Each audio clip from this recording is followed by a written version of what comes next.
Hello, everybody, and welcome to the Feeling Lighter podcast. I'm Coach Tyler, and I'm here today with Dr. Lisa and a special guest.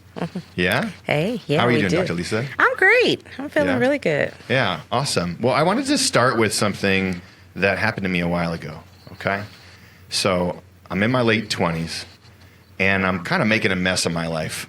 I'm screwing things up right and left, and my wife's like, hey, maybe there's something a little off.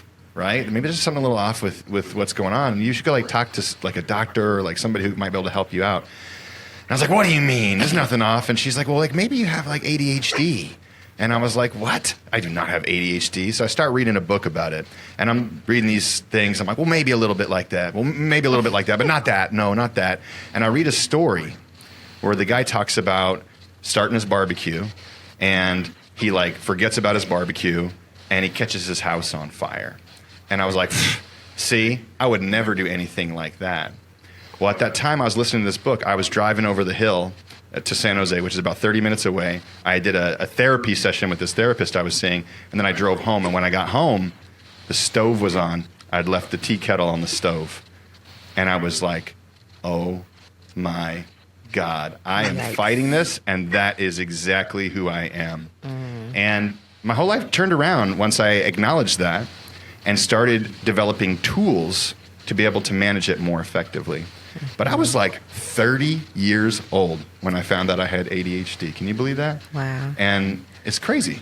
It's crazy. Yeah, it's a thing now. I feel like a lot of people are finding out much later. Yeah. And I'm sure our guest will speak to maybe why that is. Yeah. How that's coming up for people. That's right. Yikes. So that's who we have. We have somebody on the show. All right. Aleta Storch, welcome to the show. We want to talk about people who maybe do or don't know they have ADHD and the common struggles that we go through when it comes to taking care of ourselves when we have ADHD.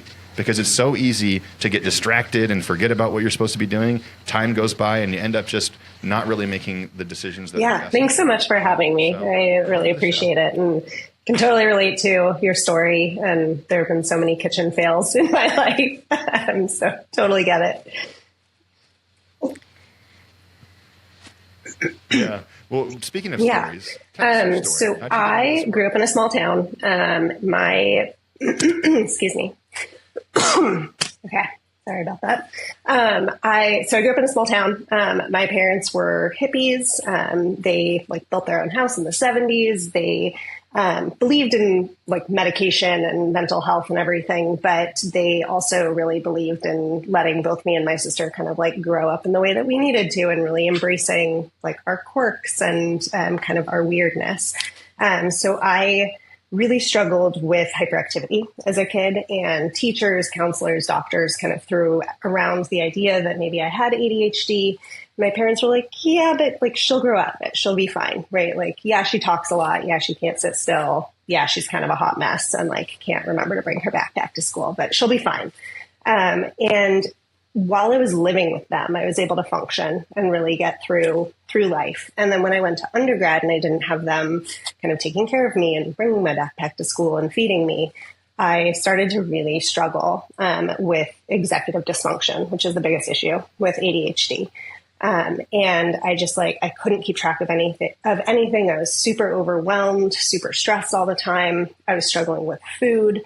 And I actually ended up developing an eating disorder. And a lot of my work, I'm a dietitian and a therapist. A lot of my work is related to ADHD and food and eating specifically. And so I was able to get a lot of help with that. It was great. And then when I went to grad school, I thought I had done a lot of the healing from the eating disorder, but I was still really struggling and I couldn't feed myself. And I found myself binge eating at night and just surviving off of potato chips and ice cream, essentially, which doesn't really fuel your brain when you're trying to do a double grad program. And so I started to kind of put together okay, this is a logistics issue, right? I don't have the capacity. My brain can't put together all of the steps required to feed myself and to actually show up and do grad school effectively and be in a new city and be in relationships and all of these things. And so I really just started to understand and dissect the interaction between ADHD and food and eating. And I was in a program for both mental health and nutrition. So it was kind of perfectly aligned. And from there, I just kind of like dove in head first and started to make the connections. And I saw a lot of disordered eating and eating disorders showing up in my work, and especially with clients that have ADHD. And so then from there, there was no framework for that. People weren't making those connections. So I developed the Eating with ADHD framework, like just as COVID was starting. And then that's been the basis of my work since. No, thank you for sharing that story. I think that it's amazing that you're a therapist and a dietitian. I think it's just a great It's a good combo, right? Yeah, it's just a great combination. And it makes a lot of sense that you went down this path.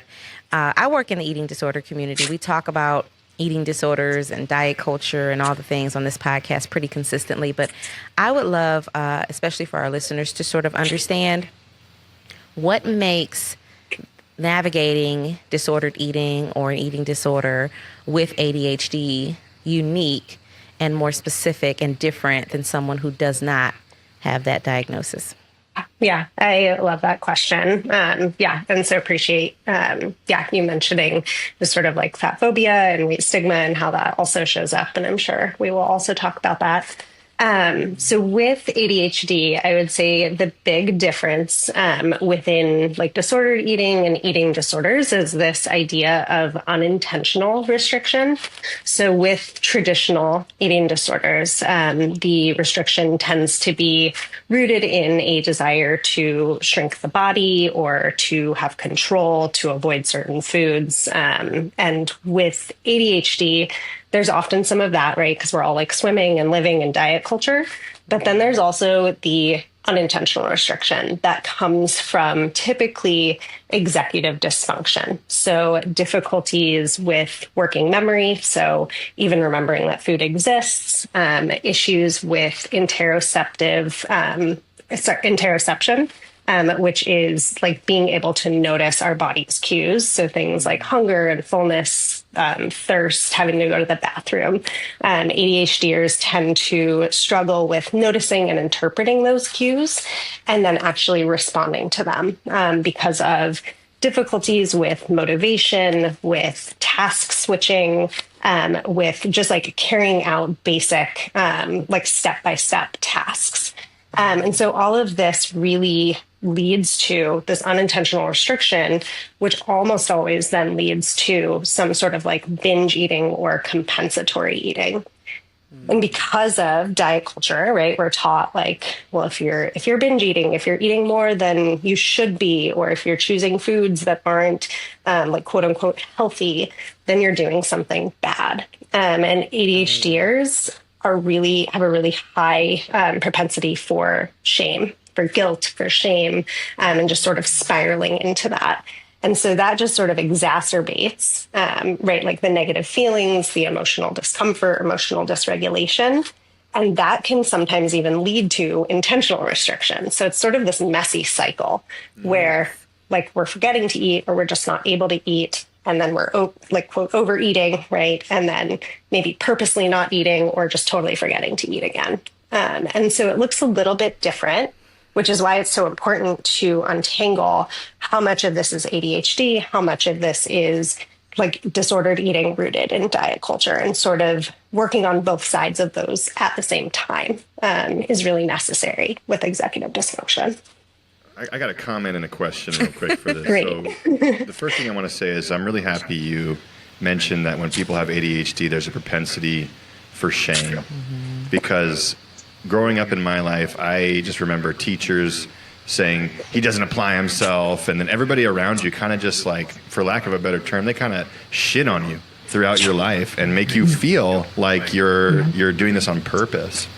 And when you finally realize that this isn't your fault, this is like a part of a mental misdemeanor that you don't have skills to manage yet, then it starts to help you release from that shame and that guilt that you're talking about. And so I just want people who are listening to know, if you find yourself, making these impulsive decisions and doing things like that, like maybe this is something worth looking into, and that might help you release that guilt and that shame. And get you on a better path. So that's just a comment I want to make. And the second thing I want to say is, even though mental health is on the rise, and we're talking about this more and more, and it's becoming a part of the social narrative, I think it's still really a small percentage of the population that's willing to look in the mirror and ask, like, is this something that I'm struggling with? And particularly for the older generations, I think this can be harder and harder to face. So how does someone know whether or not they are even struggling with this in the first place? Like, what are the things that you can pay attention to in your day, in your environment, that makes you go, wait, maybe I should look into this? Mm-hmm. Yeah. Yeah. Thank you so much also for that comment, right? I think we don't talk about shame enough when it comes to mental health, and especially with ADHD, and self-compassion is so important. And just like having that diagnosis in itself can create more space for self-compassion. So I'm just glad that you brought that up.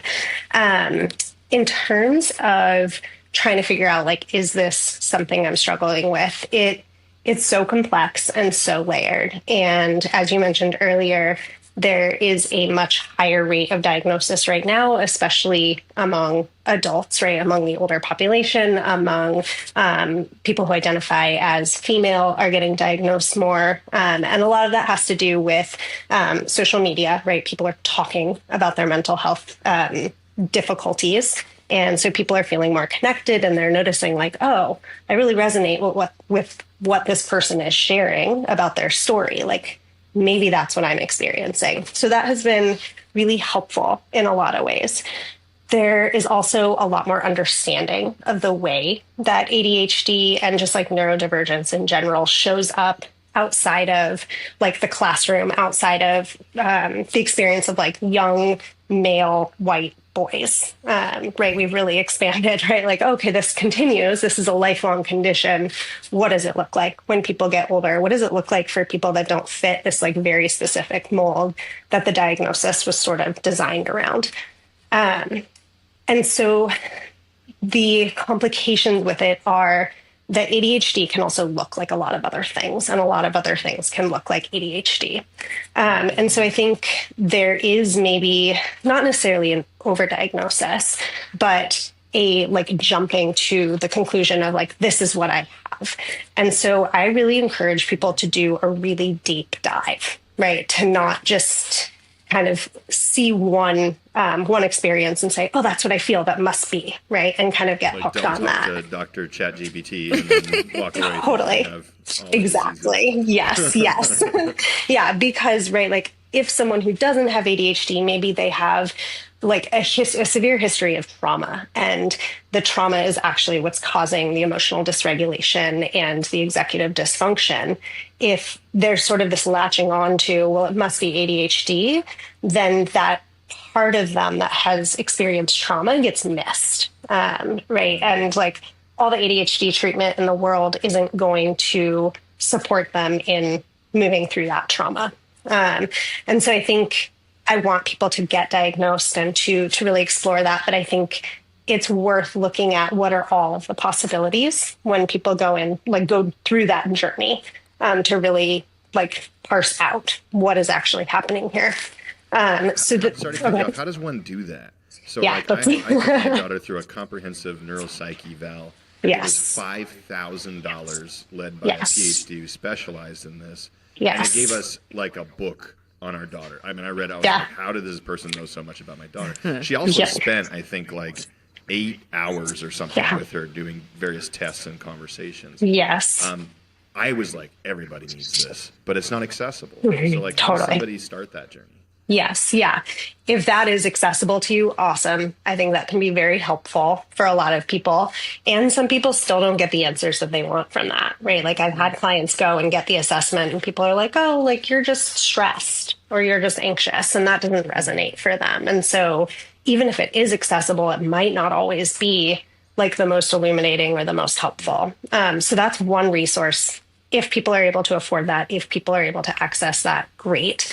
The other is just like arming yourself with as much knowledge as possible and having conversations with as many people, and, you know, participating in different like online groups and talking to different medical providers if those people are accessible, A lot of therapists are trained in neurodivergence. And so, right, if that's something that people can access through their benefits, being able to talk to different therapists who are experts in that field, and sort of talk through different experiences in their life to identify, right, like how long has this been going on? And one of the things with ADHD that's really important is that it started at a very young age and that it extends through multiple areas of life. So if someone is like, this really started like during COVID is when I started to experience this, that might be a sign that there's something else going on there, right? That maybe it's not just ADHD, or maybe it's something else that's causing the executive dysfunction.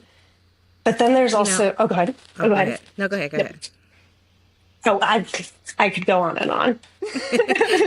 No, it's good. It's good information. Keep going. I guess the other piece is that hormonal changes, especially for women, can kind of exacerbate ADHD symptoms. And so a lot of women who are getting diagnosed when they're going through perimenopause, there's this idea of like, well, maybe it's not real because all of a sudden I'm experiencing it. But when you look back towards like when they went through puberty, they kind of had the same shift, right? All of a sudden they had a bunch of symptoms. They learned to navigate it and manage it once their hormones settled. And then their hormones went through a big shift again and it showed up. So there's like so many nuances to it it's important to just like look across the entire lifespan and just get curious. And there's no perfect solution to getting the diagnosis correct, I guess. I'm just curious what your opinion is on MDs on that. I have had people go to MDs and then get like like you probably have ADHD, and then they'll just like want to prescribe something and go straight to it. Yep. It feels a little scary to me, unless the MD has specific experience in mental health. Yeah. Yeah. I think that's a huge problem right now. Sort of, right, the self-diagnosis or the kind of quickness to jump to, well, let's just put you on medication and see how you do. And so I think just getting multiple opinions is really important. I think, right, like working with a psychiatrist if possible, a therapist if possible, and a doctor, and maybe creating a team, and asking, right, like, well, what are the reasons that you think this is what's going on? What are some things that I can pay attention to? And I think you asked, right, like, how would we even know? What can we be looking for?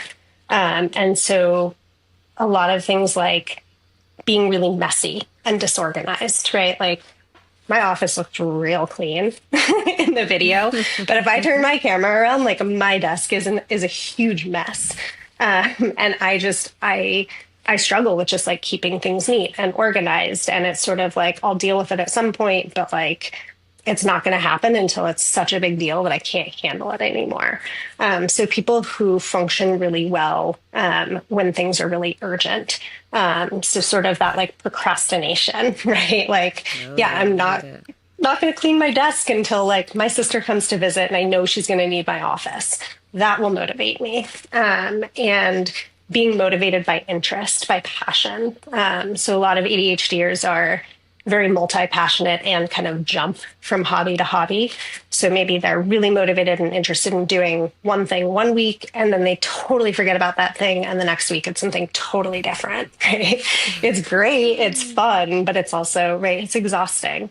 It is exhausting. No. Okay. Never. You kind of answered this now, but I was wondering, I think sometimes because it is such a mainstream or popular topic now on social media, I think people kind of think they know what like ADHD is versus like ADD and other, diagnoses in that sort of neurodivergent, area. And I think maybe it will be beneficial, not for people to hear this and then go self-diagnose themselves again, because that's what we like to do, but to really understand like the differences and what characterizes one condition from the other.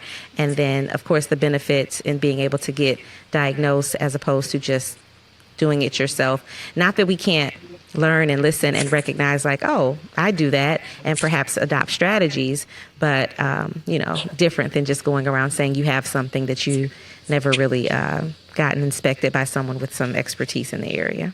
Mm-hmm. Sorry, I feel like I missed what the question was in that. So I was wondering, like, when you talk about ADHD, for the listener who's not even familiar with what it is, can we actually talk about what that diagnosis means?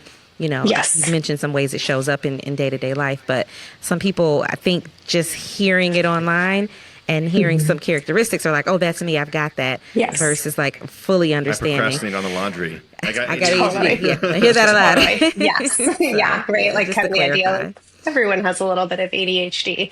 Yeah. So the like clinical definition would be, right, like it's a lifelong condition. So it's something that starts in childhood. It affects multiple areas of life. So it's not just work, but it's going to affect food. It's going to affect relationships. It's going to affect just like every different area of life. And it's a neurobiological condition, and it really impacts executive function, which are the things, right, like working memory, concentration, task management, organizing, planning, those sorts of things. It also affects like interoception, so the way that we experience our body. So there can be like hypersensitivities. So that could be to noise, to like different materials, like clothing is tight and it feels, Velcro? Velvet, yes. Right? Really, really intense experiences of the sensory world, but also being able to totally block out sensation. So not noticing things, not noticing, like hunger, fullness, internal sensations, or being able to totally hyper focus and block out. And then the third big one is around emotional regulation. So people who are neurodivergent and especially with ADHD, we experience emotion as incredibly intense and in the body. And so it's really hard to describe or talk about emotions, and talking about emotions doesn't allow us to kind of move through them. And so a lot of ADHDers describe like frustration as like wanting to crawl out of the skin. And needing to almost like move that emotion through the body. And so there's a lot of, right, like self-harm. People will like punch walls. There's a lot of movement, a lot of exercise, over-exercise with ADHDers, because that's a way of actually moving emotion through the body. And I think this is a side of ADHD that often gets like not talked about or forgotten or left out in the conversation. Yeah. But I've found that it's a really helpful way to kind of differentiate people who are maybe struggling with anxiety or struggling with depression versus someone who is neurodivergent. And it's that very like somatic experience of really big emotions and not knowing what to do with them. Oh, wow. Yeah, I feel like I'm going to explode when I feel stuff. And it's been that way since I was a kid. But my advice for my parents was go to your room until you sort it out. And so, cool. Yes. Not the best advice. Yeah. But, what did you do when you went to your room?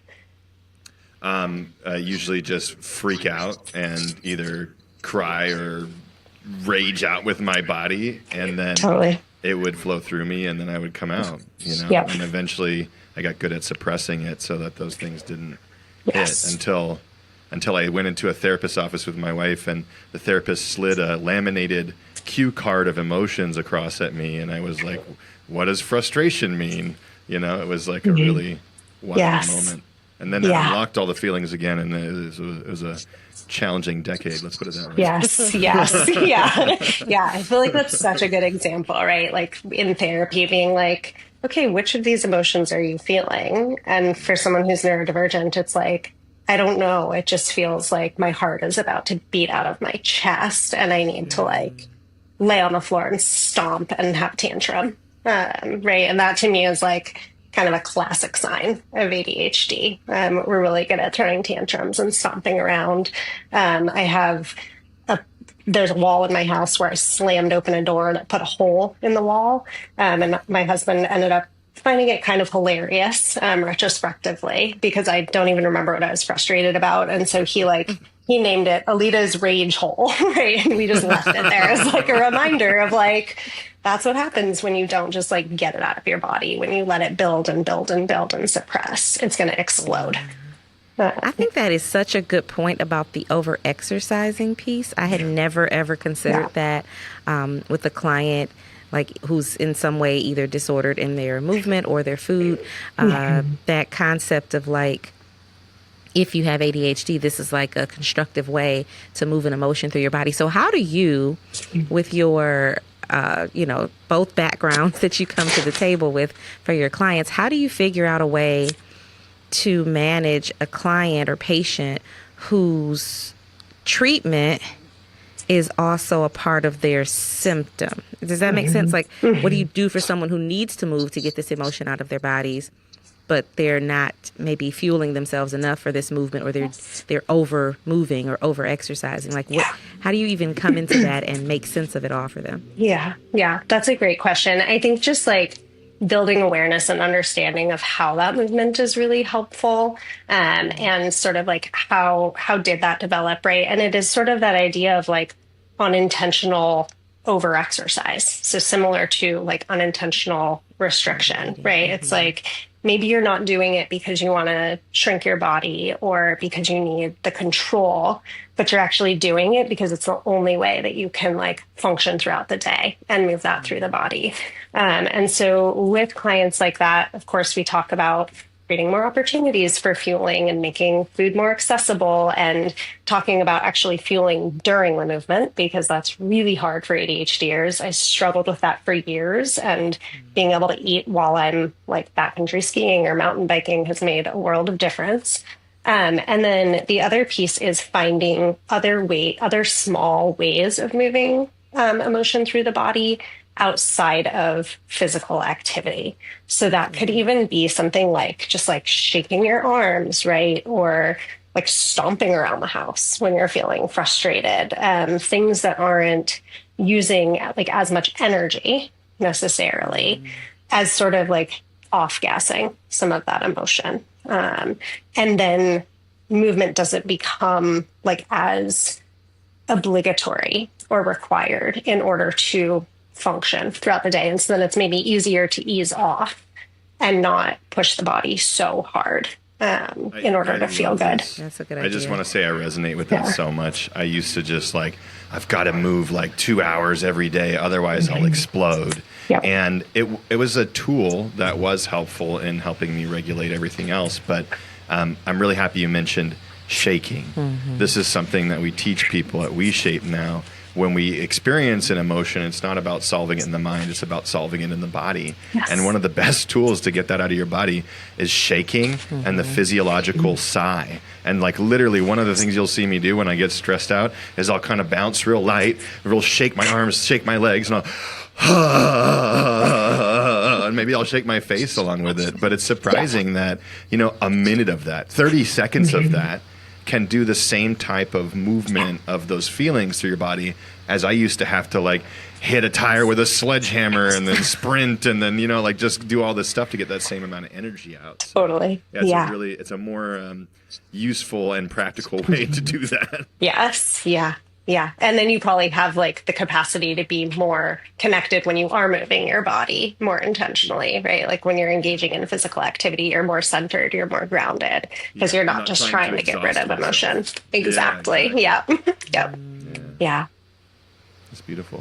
What other strategies would you share with people? So if people start to think to themselves, or maybe they already know that they have this ADHD symptom, and they know, oh man, like some days I completely forget to take care of myself and I'm just going all day. Then other days, like like you said, you binge eat. Then next day you wake up and you forget to eat for 12 hours. And like, how do we start building those tools so that people can start taking care of themselves in a more predictable manner instead of, getting to that code red moment and then everything starting to fall apart? Yes. I mean, number one is awareness, right? Kind of noticing like, are there certain situations where I struggle more when I have more of those code red days? Are there for folks that are born female and have a menstrual cycle? Are there certain times during the month where that's harder because there's that hormonal connection as well? And then once there is more of that awareness, really implementing tools that support executive function. So specifically with food, having food available, right? If I have to go to the store in order to get lunch and I am like in a groove, right? I'm sending these emails, I'm on top of it. Like there is no meal in the world that's going to break my hyper focus. So I go to the store and get food. And so at that point, I'm just not going to eat. So making sure food is available, but it also has to be accessible, because again, if I have to go upstairs to get that food, probably not going to happen, right? So This you is have explaining why I love beef jerky so much. Oh my God. I'm like, I can eat it in I can Yes. eat this in like 30 seconds. It's got a lot of calories, and Totally. it's like in my backpack. I don't Yes. have to Yes. refrigerate it or anything. It's nice and They all laugh at me all the salty. time when I'm just eating like a bag of meat real quick, or like Totally. 2 scoops of nut butter in my mouth, and then Yes. on with the day. Yes, exactly. All truth. Yes. Yep. Snacks are great, right? So really rejecting kind of that diet culture message of like a meal has to be like perfectly balanced and you should sit down and you should be mindful, right? Like, no, you can bow down on some beef jerky and potato chips and like that is fuel for your brain. That's great. It's better than nothing. And kind of that like fed is best idea is really important. And so something that you can, it's a snack in your backpack or on your desk or in your car, really, really accessible. And then it also has to be like, you have to be willing to eat it. So that's that idea of like rejecting diet culture. If we go into a snack thinking like, oh, like this is the worst choice, I shouldn't be doing this, right? You're going to be less likely to choose that thing. And if you do choose it, it's not going to be satisfying. You're going to feel that shame and guilt. And then you're going to end up doing like compensatory eating and feeling worse. And it's just going to fuel that cycle. So that like being okay and accepting and having permission about the foods that you're eating, and knowing that some days are going to be a lot of snacks. Some days are going to be meals when maybe you have more of that executive function.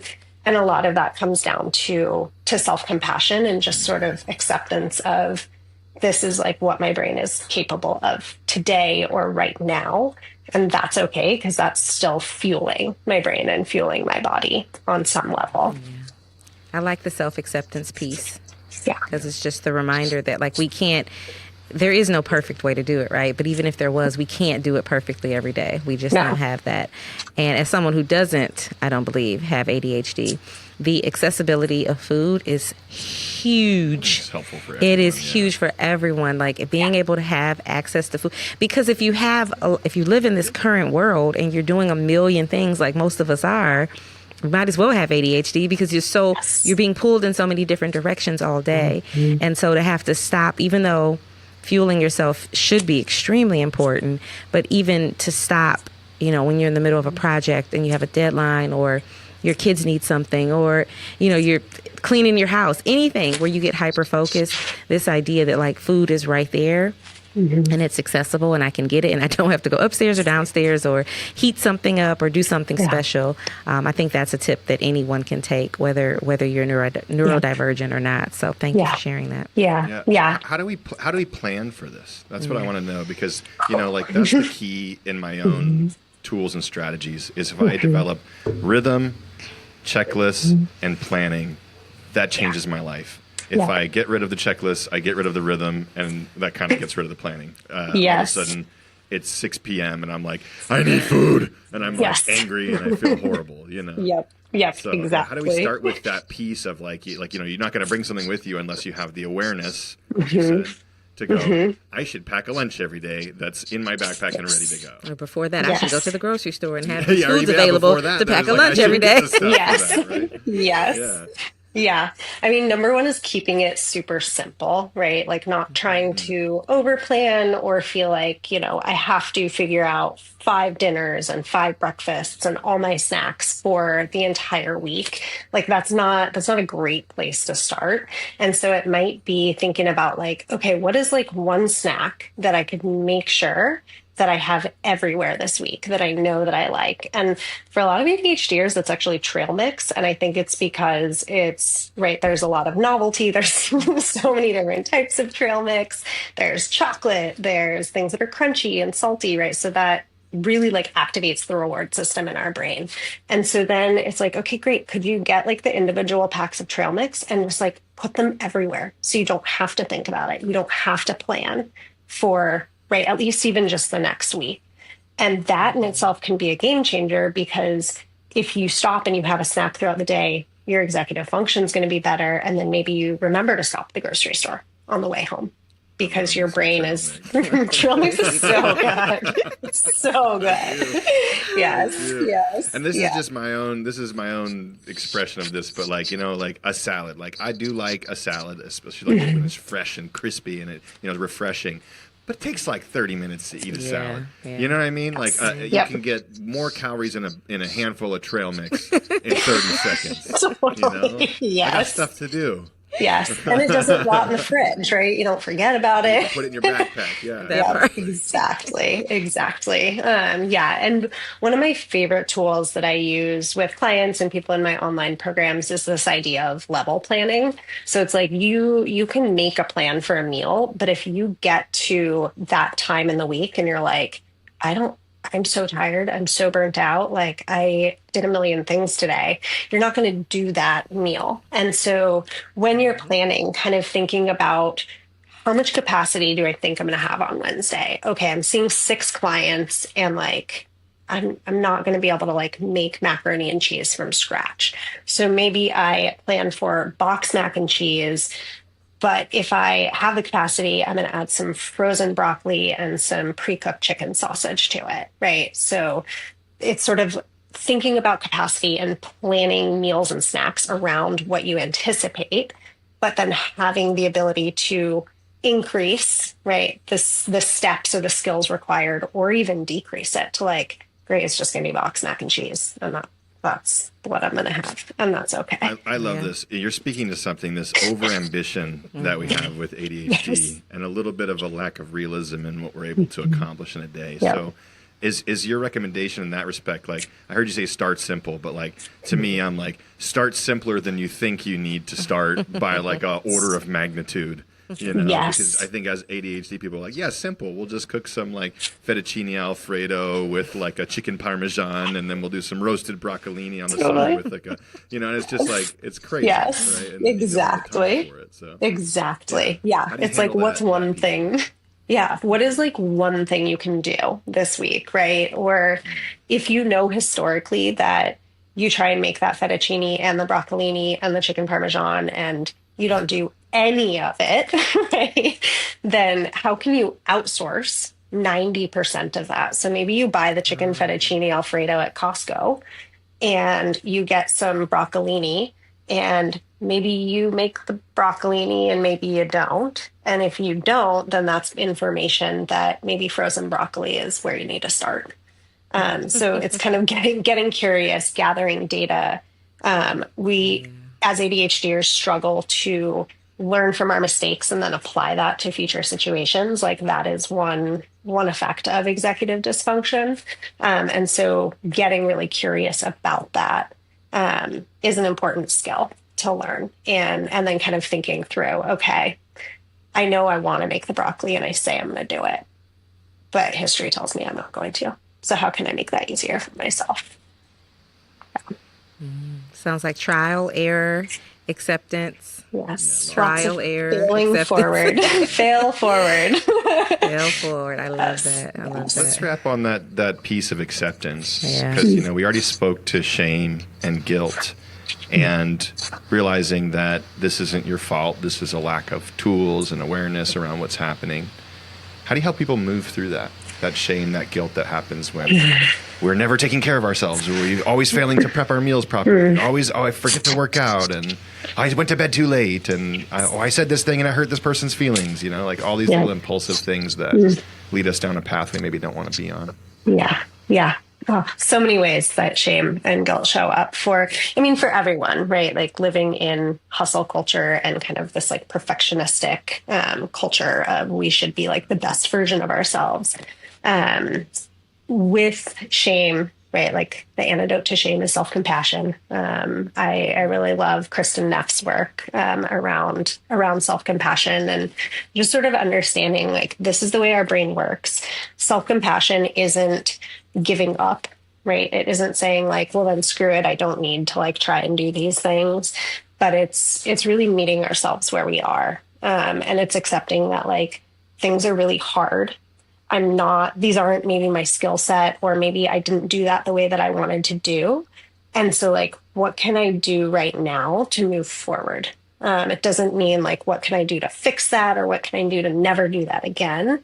But like in this moment, how can I take care of myself, right? Maybe I didn't go to sleep last night and that's a bummer and I'm mad at myself. Okay, maybe that means I need to eat a little extra breakfast because I'm going to need more energy throughout the day. And just talking to people. I think talking to other people who can relate can be really helpful for self-compassion. Naming it, talking about it, getting curious. Just always coming back to self-compassion. I love self-compassion. One of the most useful things that I was told by a really good friend of mine who was a mentor of mine at one time in the past was, we can have compassion for ourselves if we can see the things that we do in the past as a former version of ourselves, right? The shame and guilt comes from thinking that you knew better, but you didn't know better. And so it's like, if that was someone else, you would give them grace. You would say, it's okay. You'd give them some compassion. But when it's ourselves, we're like, well, that was me, but you didn't know any better, right? And when you don't know better, you don't know how to do better. But now you do. So just take that next step and be kind to yourself in the past, right? I love that. Yeah. Wow. Well, Aleta, where can people find you if they want to learn more about this and they want to dive deeper into some of these skills and strategies that you teach? Yeah, so the two best places are going to be my website, so wiseheartnutrition.com, and that has all of my services and can kind of connect you with all the different social media platforms that I'm on. And the most active platform, or the platform that I'm the most active on, is Instagram, and you can find me there at the_ADHD_RD. And again, there's a whole link with a bunch of resources. And I would love for people to connect with me. Send me questions. Awesome. Thank you so much. Well, thank you. I really appreciate it. It was a really great conversation. Totally.